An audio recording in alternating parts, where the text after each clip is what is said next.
ലൈംഗിക പീഡന കേസിൽ കർണാടക മുൻ മന്ത്രി എച്ച്.ഡി. രേവണ്ണ അറസ്റ്റിൽ. എച്ച്.ഡി. ദേവഗൌഡയുടെ വീട്ടിൽ നിന്നാണ് രേവണ്ണയെ പ്രത്യേക അന്വേഷണ സംഘം കസ്റ്റഡിയിലെടുത്തത്. ഇതിനിടെ പ്രജ്വൽ രേവണ്ണയ്ക്കെതിരായ ലൈംഗിക പീഡന പരാതിയിൽ കർണാടക മുഖ്യമന്ത്രി സിദ്ധരാമയ്യയ്ക്ക് രാഹുൽ ഗാന്ധി കത്തയച്ചു. ലൈംഗിക പീഡന കേസിൽ ബംഗളൂരുവിലെ പ്രത്യേക കോടതി രേവണ്ണയുടെ ജാമ്യാപേക്ഷ തള്ളിയിരുന്നു.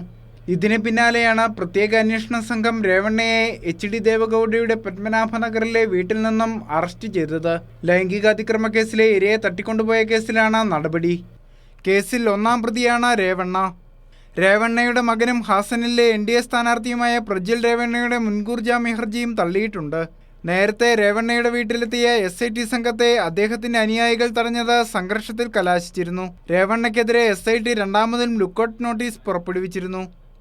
രേവണ്ണയും രാജ്യം വിടാൻ ആലോചിക്കുന്നതായി വിവരം ലഭിച്ചതിനെ തുടർന്നാണ് രണ്ടാമതും ലുക്കൌട്ട് നോട്ടീസ് പുറപ്പെടുവിച്ചത്.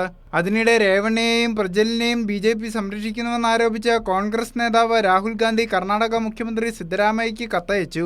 മകനായും സഹോദരനായും നോക്കിക്കണ്ട നിരവധി പേരെ പ്രജ്വലും രേവണ്ണയും അതിക്രൂരമായി പീഡിപ്പിക്കുകയും മാനം കവർന്നെടുക്കുകയും ചെയ്തുവെന്ന് രാഹുൽ പറഞ്ഞു.